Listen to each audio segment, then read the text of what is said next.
नमस्कार, कंज्यूमर अड्डा में आपका स्वागत है। मैं हूं मनोज श्रीवास्तव और आज हम बात करने वाले हैं जेईई की, जॉइंट एंट्रेंस एग्जामिनेशन की, जिसके ज़रिए बच्चे आईआईटीज़ में जाते हैं और देश के दूसरे बड़े इंजीनियरिंग कॉलेजेस में जाते हैं। लेकिन हम खास तौर पर आज बात करेंगे जेईई एडवांस्ड की, क्योंकि जेईई एडवांस के क्राइटेरिया से रिलेटेड, क्वालिफिकेशन से रिलेटेड नोटिफिकेशन आए हैं।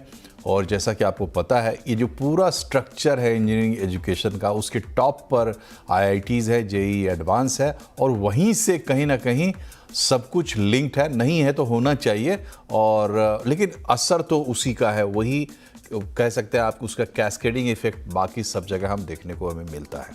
तो क्या चेंजेस हुए हैं, पहले मोटे तौर पर ये समझते हैं। एक बड़ा चेंज ये हुआ है कि पहले 2 अटेम्प्ट मिलते थे अगर आपको जेईई एडवांस देना था, तो इस बार 3 अटेम्प्ट कर दिए गए हैं। नियम ये है कि लगातार 3 साल में आपको ये 3 अटेम्प्ट्स ले लेने हैं। इसके फाइन प्रिंट्स भी हैं, जो लोग इसकी डिटेल में जाना चाहते हैं वो फाइन प्रिंट्स देख सकते हैं। एक तो ये बड़ा चेंज है। दूसरा एक बड़ा चेंज ये है कि अगर आईआईटीज़ ने आपको सीट ऑफ़र की थी, आपने सीट एक्सेप्ट की दी थी, किसी भी तरीके से एक्सेप्ट की थी, लेकिन कंटिन्यू नहीं किया, तो अब आप जेईई एडवांस नहीं दे सकते हैं। एक बार आईआईटी की सीट आपको ऑफ़र हुई, आपने एक्सेप्ट किया, इसमें भी कुछ एक्सेप्शंस हैं उन लोगों के लिए जिन्होंने जेन्युइन तरीके से सीट को डिक्लाइन किया है। मतलब समय रहते प्रक्रिया से अगर आपने सीट डिक्लाइन किया तो आपकी योग्यता नहीं जाएगी। नहीं तो अगर एक बार आपने आईआईटी की सीट छोड़ दी है तो जेईई एडवांस्ड आप नहीं दे सकते हैं। और एक और बड़ा जो चेंज कहें या एक बड़ा जो नियम है कि मेन में 2.5 लाख तक जो जिनकी रैंक आएगी उनको ही चांस मिलेगा। और इसमें अलग अलग कैटेगरी में, चूंकि ये 2.5 लाख की रैंक है, इसमें सभी शामिल है, तो इसमें जो एससी, एसटी, ओबीसीज के जो कैटेगरी है उन सबको अलग अलग जगह मिलेगी। मतलब रिजर्वेशन कोटा भी उसमें लागू होगा, ईडब्ल्यूएस का लागू होगा, पीडब्ल्यूडी का लागू होगा। जनरल कैटेगरी की हम बात करें, टॉप जो कैटेगरी होती है उसमें 96,187 रैंक तक को मौका मिलेगा एडवांस देने का। इसके बाद आप एडवांस के लिए क्वालिफाई नहीं करेंगे। लेकिन इसमें भी ये बात है कि अगर कम पढ़ते हैं स्टूडेंट्स तो ये रैंक ऊपर भी जा सकती है। तो ये 2-3 बड़े बदलाव हैं। और एज और 12th का जो एग्ज़ाम है वो कब देंगे, क्या होगा, इसके बारे में भी है डिटेल्ड नोटिफिकेशन, आप जाके पढ़ सकते हैं। लेकिन ये बदलाव जो आए हैं इनके पीछे सोच क्या है, इस पे हम बात करेंगे, और इन बदलावों का असर क्या होगा ये भी समझने की कोशिश करेंगे। हमारे साथ आईआईटी कानपुर के डीन एकेडमिक्स प्रोफेसर शलभ हैं और करियर कोच अतिशा केसवानी हैं। तो जाहिर है अतिशा के पास भी कुछ सवाल होंगे प्रोफेसर शलभ के लिए। प्रोफेसर शलभ, ये जो 3 अटेम्प्ट किया है, इससे क्या कंपटीशन और बढ़ जाएगा? क्या सोच हो सकती है इसके पीछे? नहीं, बहुत बहुत धन्यवाद इस प्रोग्राम में कॉल करने के लिए। और मैं अपने कंट्री के स्टूडेंट्स को ये कहना चाहूँगा कि इस बदलाव से उनको नंबर 1 तो कोई प्रॉब्लम सोचने की आवश्यकता नहीं है। और हम लोग ने ये जो भी फैसले करे हैं ये एडवांस में, वो लोगों की सहायता के लिए करे गए हैं। जैसे मैंने 2018 में ये एडवांस की परीक्षा को आयोजित किया था। उस वक्त मैं यहाँ का ऑर्गेनाइजिंग चेयरमैन था। उसके बाद से हम लोगों ने उस वक्त भी देखा था, और हर साल देखते हैं कि बहुत से ऐसे स्टूडेंट होते हैं जिनको एग्जाम के दिन या एग्जाम के पहले कुछ ऐसे दुर्भाग्यवश कारण आ जाते हैं कि या तो एग्जाम वो अपीयर नहीं हो पाते हैं या उनका एग्जाम खराब हो जाता है। जैसे उदाहरण के लिए अगर हम कहें कि एग्जाम के एक दिन पहले किसी स्टूडेंट की तबीयत खराब हो जाती है, या एग्जाम जी। के वाले दिन कुछ ऐसा हो जाता है कि उसका एग्जाम हम्म। ठीक से नहीं हो पाता है, या एग्जाम देते समय उसकी तबीयत खराब हो जाती है। तो ऐसी कंडीशन में वो जो हमारा स्टूडेंट है वो तो एलिजिबल है, वो तो अच्छा स्टूडेंट है, तो उसको एक और अगर हम चांस दे देते हैं, तो अगर वो अच्छा स्टूडेंट है तो हमारे उस इम्तिहान को क्वालिफाई कर लेगा। और दूसरी बात ये है कि इसमें से किसी स्टूडेंट को ये नहीं सोचना है कि 3 अटेम्प्ट्स का कंपल्शन है। अगर कोई स्टूडेंट अगर 2 ही अटेम्प्ट अगर देना चाहता है तो उसमें कोई इश्यू नहीं है, वो तो हम पहले की तरह से चलते रहेंगे। तो जिन स्टूडेंट को हमारे कुछ दुर्भाग्यवश कारणों से अगर दिक्कत हो जाती थी, तो ये एक जो 3rd अटेम्प्ट है ऐसे स्टूडेंट को सहायता करने में उनकी हेल्प करेगा। और अगर उनका अगर उनका इच्छा या उनका भाग्य या जो भी कुछ कहिए, अगर आईटी की ओर अगर उनको लेकर के आना होगा, तो उसको आईटी का जो सिस्टम है उसको एक और मौका देना चाहता है। इसके अलावा और कोई कारण नहीं है। ये सिर्फ स्टूडेंट की वेलफेयर के लिए है कि अगर कुछ ऐसी घटना हुई है तो उसको हम उनकी सहायता कर सकें। और ऐसे जी। हमारे पास हर साल बहुत सारे मेल आते थे, बहुत सारे स्टूडेंट्स के इश्यूज़ आते थे, जहाँ पर वो रिक्वेस्ट करते थे हमसे कि सर मेरे साथ ऐसा हो गया, ऐसा हो गया, हुँ, क्या हुँ, मुझे हुँ। आप एक चांस दे सकते हो? हुँ, तो उन स्टूडेंट की सहायता करने के लिए ठीक है। ये आईटीज़ ने ये स्टेप लिया है। ठीक है, आपने बताया कि आईआईटी की फ़िलॉसफ़ी क्या है इसके पीछे। लेकिन इसमें ये है कि तीसरा अटेम्प्ट जब मिलता है, बहुत सारे स्टूडेंट जो अब अपना करियर दूसरी ओर स्टीयर करने जा रहे होंगे, वो भी इसमें आएँगे। मतलब अब ज़्यादा समय लोग देंगे। स्वाभाविक है 3 अटेम्प्ट मिलेगा, जो जेन्युइन कैंडिडेट है, जिन्हें भी लगता है कि वो कर सकते हैं, तो वो कोशिश करेंगे। अतिशा, ये जो चेंज हुआ है 3 अटेम्प्ट वाला, इससे जुड़े कोई कंसर्न्स है आपके दिमाग में अगर, तो आप यहाँ पर रख सकते हैं। मेरा मोबाइल हाँ चलो अतिशा के पास बाद में चलेंगे। प्रोफेसर सैलब, दूसरा जो चेंज है, जो बड़ा चेंज जिसको माना जा रहा है कि एलिमिनेट कर रहे हैं उन लोगों को जिनको आईआईटी सीट्स ऑफर हो चुकी थी, इसको समझाएं और इसके पीछे की सोच को भी जरा बताएं। देखिए, ये कोई ऐसा परिवर्तन नहीं किया गया है, ये तो पहले भी था। ये तो हम्म। जब से हमारा ये नोटिफ़िकेशन आया है, उसको कुछ हमारे मीडिया भाई बंधुओं ने उसको उसका जो टाइटल ऐसा दे दिया कि जैसे स्टूडेंट को पहली बार रिस्ट्रिक्ट किया जा रहा है, ये तो पहले भी था। जब हमारे जी। पास खाली 2 अटेम्प्ट भी होते थे, तो उसमें भी अगर किसी स्टूडेंट का पहले अगर एडमिशन हो चुका है, तो उसको हम लास्ट राउंड जो हमारे काउंसलिंग के बहुत सारे राउंड्स होते हैं, उसके लास्ट राउंड के पहले तक हम उसको उस काउंसलिंग सर्विस की जो प्रक्रिया से बाहर आने का हम उसको ऑप्शन देते थे। हम्म। और अगर वो अंतिम अपने जो भी उसका काउंसलिंग का लास्ट राउंड में अगर वो बाहर अगर नहीं आता है, तो उसको सीट वो ऑटोमेटिकली असाइन कर दी जाती थी। अब किसी स्टूडेंट ने वहां पे सीट ले ली है और जी उसके जी। बाद उसने अगर आईटी को ज्वाइन नहीं किया, तो ये हमारे एक देश में बहुत बड़ा नुकसान होता था कि एक कोई एलिजिबल कैंडिडेट था, वो वहां से पगले से छूट गया। अब उस स्टूडेंट ने कोई भी गलती करी है, बहुत बार होता था कि साहब मैं बाहर आना भूल गया, मैं ये हम्म। करना भूल गया, तो किसी की गलती की सज़ा किसी स्टूडेंट को मिल जाती थी। तो जी जी। ये नियम हमारा पहले भी था और ये नियम हमारा आज भी चल रहा है। और जी। इस नियम के पीछे जो हमारी फिलॉसफी यही है कि हम्म। जिस स्टूडेंट को अगर हम एक बार मौका दे चुके हैं, अब अगर हम्म। वो उसको अपना अगर फैसला सही से नहीं कर पाया, तो उसके कारण किसी और एक स्टूडेंट की हमारी सीट खत्म हो गई ठीक है। है। वो बच्चा, वो स्टूडेंट हमारा आईटी सिस्टम में एजुकेट नहीं हो पाया। तो जी। उसका जो ये नुकसान हुआ है, हम उस नुकसान को बार-बार क्यों लें? किसी और जी जी स्टूडेंट जी। को हम उसकी जगह एक अपॉर्च्युनिटी देते हैं। जी, फेयर इनफ। ये जो आप कह सकते कंडीशन है, ये पीछे जो गलती हो जाती है उसको सुधारने के लिए कि कोई सीट इस तरीके से वेस्ट ना करे। और एक जो तीसरा सुधार है, यस। सुधार कहें या ये भी शायद पहले से रहा होगा, इसमें कितना किस तरीके का परिवर्तन है कि मेन की रैंकिंग से जो लिंक किया गया है, इसमें क्या इसमें भी कोई बदलाव है या ये पहले जैसा था वैसा ही है इस बार भी 2.5 लाख रैंक का मामला? देखिए, इसके पीछे एक जो सिंपल सा हमारा नियम ये होता है कि जैसे आपने देखा पहले पहले हमारे खाली 5 आईटी थे, 5 आईटी से 7 आईटीज़ हो गए, 7 आईटी से अब 23 आईटीज़ हमारे हैं। तो जैसे-जैसे हमारे आईटीज़ डेवलप होते जा रहे हैं, वहाँ पे उनके नए कोर्सेज़ स्टार्ट होते जा रहे हैं और हर एक कोर्स में हर साल स्टूडेंट की संख्या भी बढ़ती जा रही है। तो हम जिन संख्या में अपने जेईई एडवांस में स्टूडेंट को जेईई मेंस से सेलेक्ट करते हैं, उसके पीछे की प्रक्रिया ऐसी है कि अगर एक सीट हमारी अगर अगर हमारे आईटी सिस्टम में बढ़ जाती है, तो उसके बदले में हम एक फैक्टर ले लेते हैं, सपोज़ फैक्टर ए, उससे उसको मल्टीप्लाई करके उतनी सीट्स को हम बढ़ा देते हैं। तो ये हम्म। प्रक्रिया हर हर बार होती है, हर साल होती है और जब भी हमारा जेईई एडवांस सिस्टम होने वाला होता है, उससे पहले सारे 23 आईटी से कंसल्ट किया जाता है कि उनके वहाँ पे कोई नया प्रोग्राम शुरू हुआ है या उनके नंबर ऑफ सीट्स इंक्रीज़ हुई हैं और उस फैक्टर को उस नंबर ऑफ सीट से मल्टीप्लाई करके हम अपने जेईई मेन से चुने जाने वाले छात्रों की संख्या को निकालते हैं। इस बार भी कुछ आईआईटीज में नए प्रोग्राम शुरू हुए होंगे, कुछ पहले के प्रोग्राम्स में उन्होंने अपनी नंबर ऑफ सीट्स को इंक्रीज किया हो गया, उसके कारण ये जो परिवर्तन होता है और ये परिवर्तन आगे भी होता रहेगा।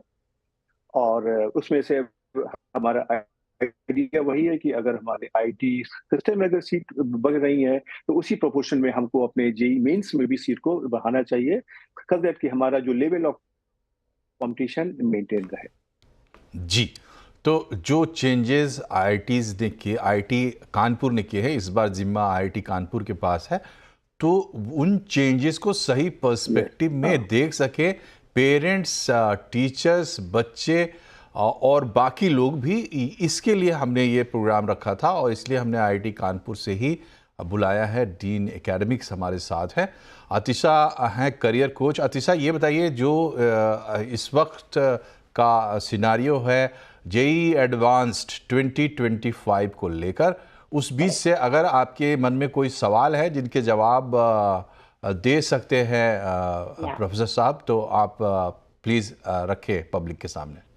जी, एक्चुअली मेरा एक क्वेश्चन ये था कि अगर सपोज कई बच्चे ऐसे होते हैं जिन्होंने अटेम्प्ट किया जेईई एडवांस, ठीक है, बट अगर उस टाइम पे उनको वो पर्टिकुलर स्ट्रीम नहीं मिला जिसमें वो अपना करियर अलाइन करना चाहते थे, एंड उस टाइम पे कई बार होता है बच्चे दूसरी स्ट्रीम को चूज कर लेते हैं ये सोच रख के कि मैं नेक्स्ट ईयर वापस से अटेम्प्ट दे लूंगा एंड मेरा अपग्रेड हो जाएगा।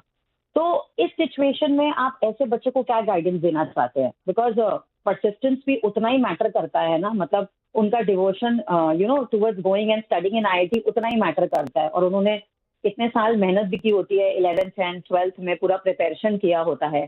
तो उन बच्चों के लिए आप क्या सजेशन देना चाहेंगे? प्रोफेसर साहब,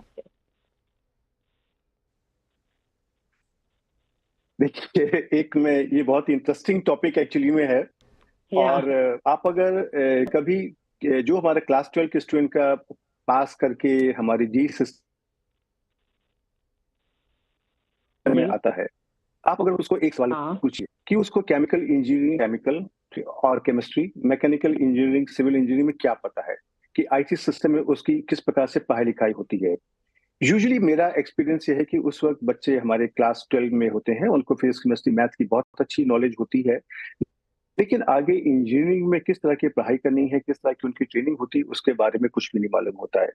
तो सबसे पहला तो मेरा एक अपने इस देश के सारे स्टूडेंट को एक ये बहुत सिंपल सा मैसेज है कि आईआईटीज में आपको जिस तरह की ट्रेनिंग दी जाती है, वो आपको कुछ अच्छा सोचने की, नया सोचने की ट्रेनिंग दी जाती है, और उस ट्रेनिंग के पीछे का जो हमारा आधार होता है वो एकेडमिक्स होता है।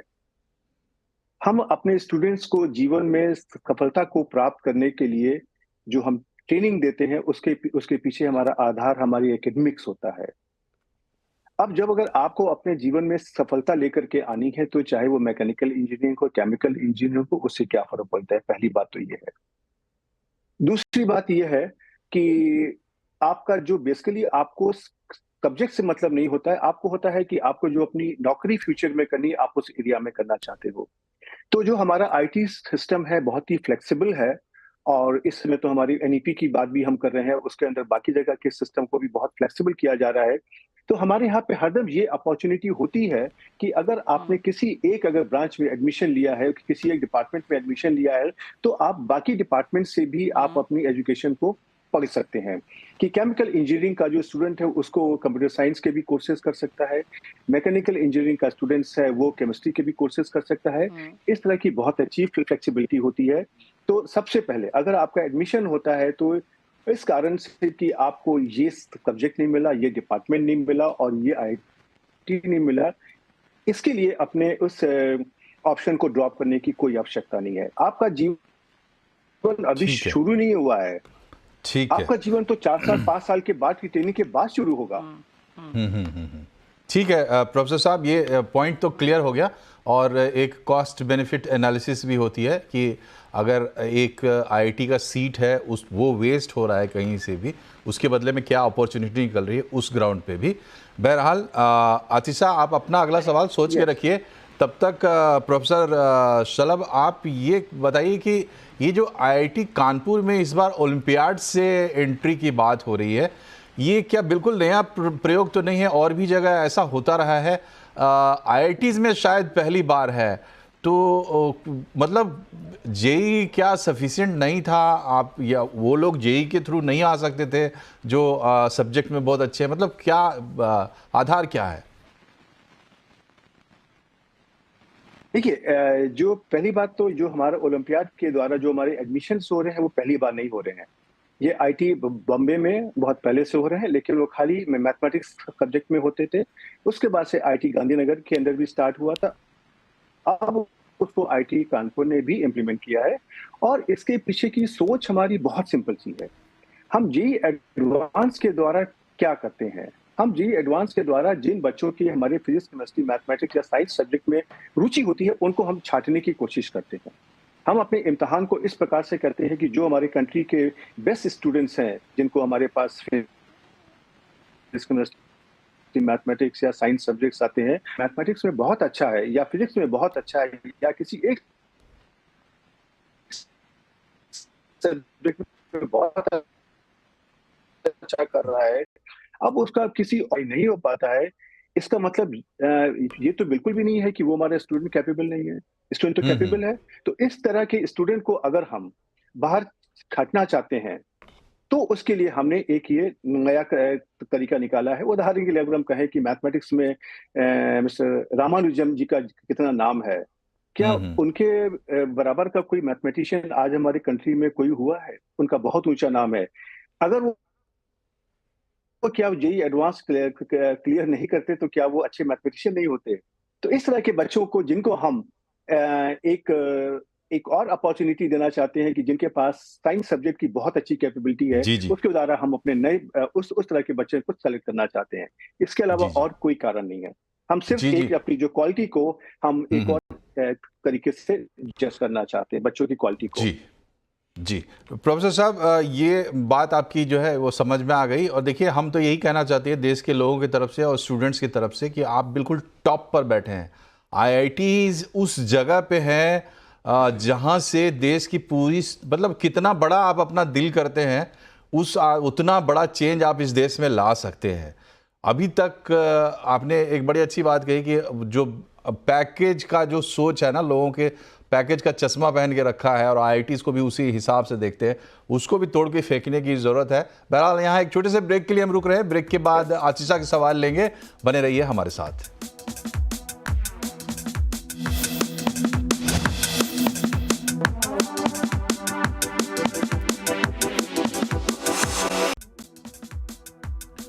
ब्रेक के बाद एक बार फिर से आपका स्वागत है कंज्यूमर अड्डा में। आज हम बात कर रहे हैं जेईई एडवांस की, और इस बहाने समझने की कोशिश कर रहे हैं कि आईआईटीज़ की क्या सोच होती है। आईआईटी कानपुर इस बार सेंटर में है जेईई के, तो वहाँ से हमारे साथ प्रोफेसर शलभ हैं जो कि डीन एकेडमिक्स हैं।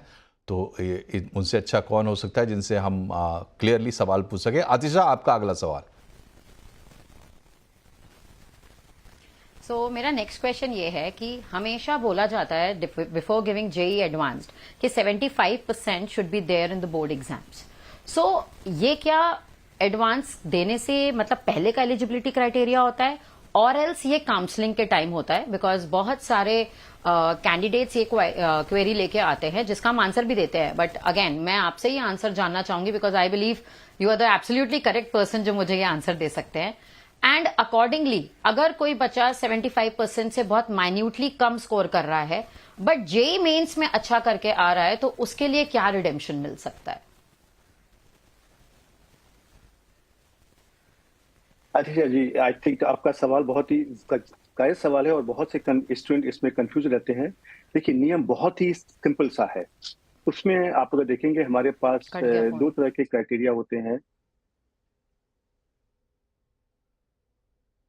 हेलो जी जी, आप कंटिन्यू करें प्लीज। हमारे पास देखिए उसमें से दो तरीके के क्राइटेरिया होते हैं। एक हमारे परसेंटाइल पे होते हैं और एक हमारे मार्क्स पर होते हैं।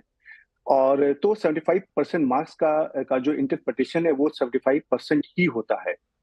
अगर 75% से नंबर अगर कम अगर होंगे तो उसको हम कंसीडर नहीं करते हैं, ये बिल्कुल क्लियर होना चाहिए।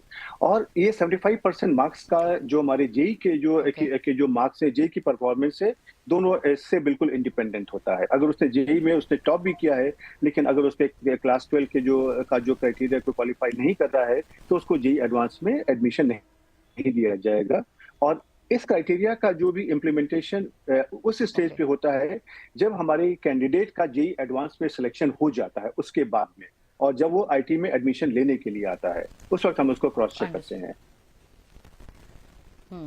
जी प्रोफेसर सलब, जी प्रोफेसर सलब, मेरा सवाल ये है कि जो आईआईटीज़ का जो सपना है वो इस देश के सबसे बड़े सपनों में से एक है, जो सिर्फ बच्चे नहीं देखते हैं, माँ बाप देखते हैं पहले, फिर बच्चों को बताते, फिर कई बच्चे खुद भी जेन्युइनली देखते हैं। मेरा सवाल ये है कि इस सपने के इर्द गिर्द बहुत बड़ा मार्केट, बहुत बड़ा कारोबार है जो सॉल्यूशंस कम देता है और बिक्री ज़्यादा करता है। इसको क्लियर करने की नैतिक जिम्मेदारी क्या आप लोगों को महसूस होती है, और क्या डिस्कशंस होते हैं इस पर आप लोगों के बीच में? हाँ जी, आप बिल्कुल सही कह रहे हैं। जो जेई एडवांस के जो कि जेई के एडवांस को क्वालिफाई करने के लिए जिस तरह की हमारी ट्रेनिंग होती है, जिसमें जिस तरह की मार्केट बन गई है, उसको एक बार तोड़ने की आवश्यकता तो है, क्योंकि ये हमारी एकेडमिक्स है और लक्ष्मी और सरस्वती कभी एक साथ नहीं चल सकते हैं। जी दोनों जी। हमारे अलग अलग होते हैं। और इस चीजों को लेकर के हमारे कंट्री लेवल के ऊपर भी कोशिश करी जा रही है। आई एग्री कि इस तरह के एग्जाम को क्वालिफाई करने के लिए आपको एक तरह की ट्रेनिंग की आवश्यकता भी होती है। उस ट्रेनिंग में हम अपने इस देश के सारे स्टूडेंट को बोलना चाहेंगे कि पहला चीज तो यही होती है, जो आपके फिजिक्स केमिस्ट्री मैथ्स का जो सिलेबस आपके इम्तिहान में प्रिस्क्राइब्ड है, आप उसी को पढ़िए और अपने बेसिक फंडामेंटल्स को क्लियर करिए। इसके अलावा और कोई तरीका नहीं होता है। जिस स्टूडेंट के बेसिक फंडामेंटल क्लियर होंगे, उसके मैं उम्मीद करता हूं कि जेईई एडवांस पूछे जाने वाले जो सवाल को हल करने में उसे कोई दिक्कत नहीं आएगी। दूसरी बात, हमारे भारत सरकार की ओर से भी इस तरह की ट्रेनिंग देने की कोशिश करी जा रही है। एक अभी आप देखेंगे, एक हमारा नया एक ये हमारा, आप अगर इसको इंटरनेट पे सर्च करेंगे तो साथी का जो ऐप का जो पोर्टल बना हुआ है, उसमें से हमारे भिन्न भिन्न तरीके के जो हमारे कॉम्पिटिटिव एग्जाम्स होते हैं, चाहे जेईई हो चाहे नीट हो, उसमें स्टूडेंट को किस तरीके से पढ़ाया जाए, किस तरह से ट्रेनिंग दी जाए, उसकी बात हो रही है।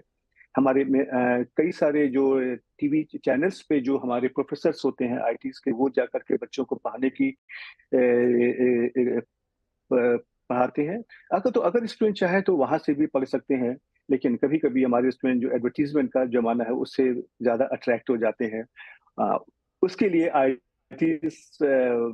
कहाँ तक उसमें उनकी सहायता कर सकते हैं, उसके बारे में मुझे कहना बहुत कठिन इस समय है। जी जी। लेकिन मैं उनसे यही रिक्वेस्ट करूंगा कि जो अपनी ट्रेनिंग है, अगर वो खुद से पढ़ने की कोशिश करें। ठीक और है। दूसरी बात है, अगर कोचिंग के दम पर या ट्यूशन के दम पर आप अगर एग्जाम को क्वालिफाई कर रहे हैं, तो आपको ये याद रखना है कि आईटी में एंट्री मिलने के बाद में ना कोई ट्यूशन होती है, ना कोई कोचिंग होती है। जी हम जी। आपको वहां पे पढ़ने के लिए कहते हैं। आई एग्री, क्लासेस ठीक होते ठीक है। हैं हमारे, और ठीक है। क्लासेस करने के बाद हम आपको खुद से ठीक है पढ़ने की ट्रेनिंग प्रोफेसर देते साहब, हैं। समय और बहुत हम कम है हम हमारे उसी पास। स्टूडेंट को अपने पैरों एक, पर खड़े होने की कोशिश देते हैं। जी जी, एक आखिरी मेरे मेरे मेरा पर्सनल रिक्वेस्ट है आपसे कि हम जो भी बात करते हैं ना, हम बात करते हैं आईआईटीज़ की, आईआईटी क्वालिफाई करने वालों की। ऐसा करोगे तो हो जाएगा, या मतलब होने की बात करते हैं। जिन बच्चों को लग रहा है ना इस वक्त कि नहीं हो पाएगा, उनके लिए दो शब्द आप कह दीजिए। कोई इशू नहीं है, कोई प्रॉब्लम नहीं है। आईटीज के अलावा भी दुनिया बहुत बड़ी है और बहुत सारे हमारे कोर्सेज हैं, बहुत से हमारे प्रोग्राम्स हैं। आप उनको कर सकते हैं और उनके थ्रू आप अपने जीवन में आगे बढ़ सकते हैं। आईटी में हो जाता है तो बहुत अच्छी बात है, नहीं होता है तो बहुत सारे हमारे जो भारत को एक जो हमारा इस समय कंट्री का ऑब्जेक्टिव है कि उसको हम डेवलपिंग से डेवलप्ड नेशन में कन्वर्ट करना चाहते हैं, उस जी डेवलप जी। नेशन में कन्वर्ट करने के लिए हमको सभी की आवश्यकता है। बैंकिंग जी, सेक्टर जी। की भी आवश्यकता है, कंज्यूमर सेक्टर की भी आवश्यकता है, मार्केटिंग की भी आवश्यकता है। जी। बिल्कुल चूँकि समय हमारा समाप्त हो गया है, बहुत अच्छी चर्चा रही और ये बहुत ही लंबी चर्चा हो सकती है, होनी ही चाहिए। लेकिन यहाँ पर देखिए प्रोफेसर साहब ने जो बात कही उसको भी ध्यान में रखें। आईआईटीज़ इस देश के सबसे अच्छे बेस्ट कॉलेजेस हैं इस लेवल पे, 12th के लेवल पे, इसमें कहीं कोई डाउट नहीं है। और गैप बहुत बड़ा है आईआईटीज़ के बाद। हम इवन जो नए आईआईटीज़ हम बना रहे हैं उसके बारे में भी हम उतने निश्चित नहीं हो पा रहे हैं, काफ़ी समय लग रहा है, जल्दी हो हमारी ये उम्मीद है। लेकिन ये बेस्ट कॉलेजेस है, इसके लिए अटेम्प्ट करना और पूरे दिल से अटेम्प्ट करना सबका हक है, करना चाहिए। और अगर नहीं होता है तो निराश बिल्कुल नहीं होना चाहिए। जो गैप है उसको फिल करने की हम कोशिश ज़रूर करेंगे। आप दोनों का बहुत बहुत शुक्रिया हमसे जुड़ने के लिए, प्रोफेसर सलब और आतिशा। कार्यक्रम में फिलहाल इतना ही। नमस्कार।